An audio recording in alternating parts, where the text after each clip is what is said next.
फिर भी इफ़ेक्ट्स के बाद हम लोग देखेंगे यहाँ पे हमारे पास एक बॉक्स है वर्ड आर्ट स्टाइल करके। इससे हम लोग अपने टेबल में जो भी टेक्स्ट हमने लिखा है, उस पे हम लोग स्टाइल अप्लाई कर सकते हैं। तो करके देखते हैं हम लोग कैसे करते हैं। तो यहाँ पे सबसे पहला ऑप्शन है हमारे पास क्विक स्टाइल का। इस पे जैसे हम लोग क्लिक करते हैं, तो हमारे पास यहाँ पे बहुत सारे वर्ड आर्ट्स खुल के आ जाते हैं।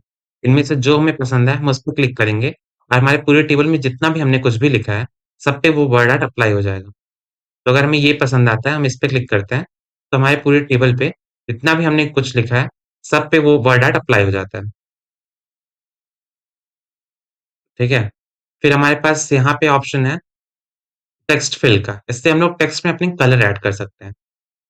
तो फिर यहाँ हम लोग टेक्स्ट फिल पे क्लिक करेंगे, यहाँ पे हमारे पास कलर्स के ऑप्शंस आ जाते हैं। यहाँ से हम कलर सेलेक्ट कर सकते हैं कि हमें कौन-सा कलर ऐड करना है अपने टेक्स्ट में। जैसे हम ये कलर पे जाते हैं और क्लिक करते हैं, तो ये कलर हमारे टेक्स्ट पे अप्लाई हो चुका है। ठीक है? फिर उसके नीचे यहाँ पे टेक्स्ट आउटलाइन का ऑप्शन, इस पे हम लोग क्लिक करते हैं तो हम यहाँ से अपने टेक्स्ट के बॉर्डर का कलर डिसाइड कर सकते हैं। तो हमें अगर हमें ब्लैक बॉर्डर चाहिए, हम ब्लैक कलर पे जाते हैं और क्लिक करते हैं। तब हमारे टेक्स्ट का बॉर्डर जो है वो ब्लैक कलर का हो गया। फिर यहाँ नीचे ऑप्शन है टेक्स्ट इफेक्ट का, इससे हम लोग अपने टेक्स्ट पे इफेक्ट ऐड कर सकते हैं। शैडो ऐड कर सकते हैं, रिफ्लेक्शन ऐड कर सकते हैं, ग्लो ऐड कर सकते हैं। ग्लो से ऐसा लगेगा हमारा जो भी हमने लिखा है वो चमकता हुआ दिखेगा। तो ऐसा कुछ हम लोग अप्लाई कर सकते हैं अपने टेक्स्ट पे, टेक्स्ट इफेक्ट की मदद से। वे वर्ड आर्ट स्टाइल के बाद यहाँ पे हम लोग देखेंगे यहाँ पे हमारे पास एक आखिरी बॉक्स है वो है ड्रॉ बॉर्डर्स। तो हम लोग टेबल ड्रॉ कर सकते हैं अपनी मनपसंद का। तो यहाँ सबसे पहले हम लोग बॉर्डर कैसा होगा वो डिसाइड कर सकते हैं। फिर यहाँ से बॉर्डर कितना मोटा होगा वो डिसाइड कर सकते हैं। फिर यहाँ से बॉर्डर का कलर क्या होगा वो डिसाइड कर सकते हैं। फिर यहाँ हमारे पास जो पेंसिल है इससे हम लोग जो टेबल ड्रॉ करेंगे, जैसा सब हम लोग बॉर्डर सेलेक्ट किए रहेंगे, वैसे बॉर्डर का टेबल यहाँ पे बन के आएगा। तो हमने टेबल डिज़ाइन भी देख लिया। अभी इसके बाद एक ऑप्शन है टेबल लेआउट का। टेबल लेआउट पे हम लोग चल के देखते हैं कि हम लोग टेबल लेआउट की मदद से क्या-क्या कर सकते हैं। तो टेबल लेआउट पे यहाँ पे हमें देखने को मिलता है एक डिलीट का ऑप्शन। जिस पे हम लोग जाते हैं तो फिर हमारा जिस पे हम लोग जाते हैं, तो यहाँ पे हमें देखने को मिलता है डिलीट कॉलम्स, डिलीट रो और डिलीट टेबल। तो अगर हमें चाहिए कि हमें ये इंग्लिश वाली रो जो है, इंग्लिश वाली पूरी रो मतलब यहाँ से यहाँ तक पूरा हमें ये डिलीट करना है, इंग्लिश वाली पूरी रो डिलीट करनी है। तो हम लोग इंग्लिश वाली रो पे कहीं भी क्लिक करेंगे, उसके बाद हम लोग डिलीट पे जाएँगे और डिलीट रो पे क्लिक करेंगे। डिलीट रो पे क्लिक करते ही हमारी इंग्लिश वाली रो पूरी डिलीट हो चुकी है। फिर अगर हमें चाहिए कि हमें ये रवि वाला जो कॉलम है वो पूरा डिलीट करना है, हमें यहाँ पे रवि का नंबर नहीं रखना है। रवि के मार्क्स हमें नहीं रखने हैं यहाँ पे। तो रवि वाले कॉलम पे हम लोग कहीं भी क्लिक करेंगे, डिलीट पे जाएँगे और डिलीट कॉलम पे क्लिक करेंगे। तो यहाँ पे हमें हमारी रवि वाली रो जो है वो डिलीट हो चुकी है। और यहाँ पे सबसे नीचे एक ऑप्शन है डिलीट टेबल का। इस पे हम लोग क्लिक करते हैं तो हमारा टेबल ही डिलीट हो जाता है। तो डिलीट की मदद से हम लोग एक सिंगल कॉलम या सिंगल रो भी डिलीट कर सकते हैं, चाहे तो पूरा टेबल भी डिलीट कर सकते हैं। फिर यहाँ पे ऑप्शन है इंसर्ट रो अबव। तो हमें अगर चाहिए कि इंग्लिश वाली जो रो है, इसके ऊपर हमें एक और रो चाहिए, इंग्लिश वाली रो के ऊपर। तो हम लोग इंग्लिश वाली रो पे कहीं भी क्लिक क्लिक करेंगे, तो हम लोग इंग्लिश वाली रो पे कहीं भी क्लिक करेंगे और इंसर्ट रो अबव पे क्लिक करेंगे। अबव मतलब होता है ऊपर, तो मतलब ये इंग्लिश वाली रो के ऊपर एक रो ऐड कर देगा। इंसर्ट रो अबव क्लिक करते ही हमारे इंग्लिश वाली रो के ऊपर एक और रो आ चुका है। अगर हम लोग यहीं इंग्लिश वाली रो पे क्लिक करके इंसर्ट रो बिलो पे क्लिक करते हैं, तो इंग्लिश वाली रो के नीचे एक और रो ऐड हो जाएगा। अगर हमें चाहिए यहाँ रवि वाले कॉलम के पहले एक और कॉलम चाहिए, तो हम इंसर्ट कॉलम लेफ्ट पे क्लिक करेंगे और अगर हमें चाहिए रवि वाले कॉलम के बाद में एक कॉलम हमें चाहिए, तो हम इंसर्ट कॉलम राइट क्लिक करेंगे। तो करके देखते हैं, तो हम लोग रवि पे कहीं भी जाते हैं, कहीं भी क्लिक करते हैं और इंसर्ट कॉलम लेफ्ट पे क्लिक करते हैं। तो रवि के पहले एक और कॉलम ऐड हो गया और अगर यहीं हम लोग रवि पे कहीं भी क्लिक करके इंसर्ट कॉलम राइट पे क्लिक करते हैं, तो रवि वाले कॉलम के बाद एक और कॉलम ऐड हो गया। ठीक है? तो रो और कॉलम बॉक्स की मदद से हम लोग अपने टेबल में कहीं भी रो और कॉलम इंसर्ट कर सकते हैं। तो अभी नेक्स्ट बॉक्स जो हमको देखने को मिलता है वो है मर्ज। तो मर्ज में हम हमें पहला ऑप्शन मिलता है मर्ज सेल फिर स्प्लिट सेल। तो सेल्स क्या होते हैं? तो ये जो हमारा एक बॉक्स है, ये जो हमारा एक बॉक्स है इसे हम लोग एक सेल कहते हैं, फिर ये दूसरा सेल है, फिर ये तीसरा सेल है। तो इनको हम लोग सेल कहते हैं, ठीक है? तो मर्ज सेल का मतलब होता है, इसकी मदद से हम 2 या 2 से ज़्यादा सेल को मिला के एक नया सेल बना सकते हैं। और स्प्लिट सेल का मतलब होता है, एक सेल को हम 2 या 2 से ज़्यादा सेल्स में बाँट सकते हैं। तो देखते हैं हम लोग कैसे करते हैं। सबसे पहले हम लोग 2 सबसे पहले हम लोगों को जो भी सेल हैं जिनको हमको मर्ज करना है, जैसे हमको ये सेल और ये दोनों सेल चाहिए कि ये दोनों मर्ज होके एक नया सेल बन जाए। तो इन इन दोनों को सेलेक्ट करेंगे, उसके बाद मर्ज सेल पे क्लिक करेंगे। मर्ज सेल पे क्लिक करते ही ये एक नया सेल बन चुका है। तो एक नया सेल बन चुका है। ये पूरा इतना बड़ा अब एक नया सेल बन चुका है। ऐसे हम लोग जितने रोज़ जितने कॉलम्स को चाहें, उतने कॉलम्स को उतने रोज़ को हम लोग एक सेल बना सकते हैं। जैसे कि अगर हमको चाहिए कि हमारा ये 4 सेल मिलके एक नया सेल बन जाए, तो हम ये चारों सेल को सेलेक्ट करेंगे। ये चारों सेल को सेलेक्ट करेंगे, फिर हम लोग मर्ज सेल पे क्लिक करेंगे। मर्ज सेल पे क्लिक करते ही हमारे ये जो चारों सेल है, ये चारों मिलके एक नया सेल बन चुका है, ठीक है? ये देखिए पूरा एक नया सेल बन चुका है, इतना बड़ा-सा।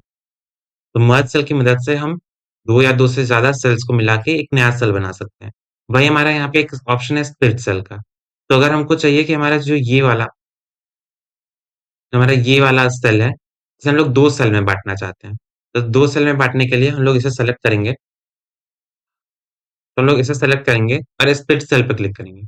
स्प्लिट सेल पे क्लिक क्लिक करने के बाद हमें ये पूछेगा कितने नंबर ऑफ कॉलम्स और कितने नंबर ऑफ रोज़ में बाँटना है हमें। तो हम लोग 2 कॉलम और 1 रो में बाँटते हैं। तो 2 ओके करते हैं। तो यहाँ पे हमारा 2 कॉलम बन चुका है, 2 कॉलम बन चुका है और 1 रो है।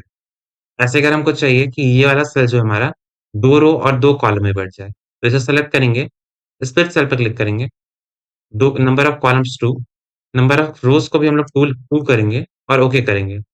तभी हमारा जो ये वाला सेल था, ये 4 सेल में तभी हमारा जो ये वाला सेल था, ये भी 4 सेल में बँट चुका है, इसमें 2 कॉलम और 2 रो है।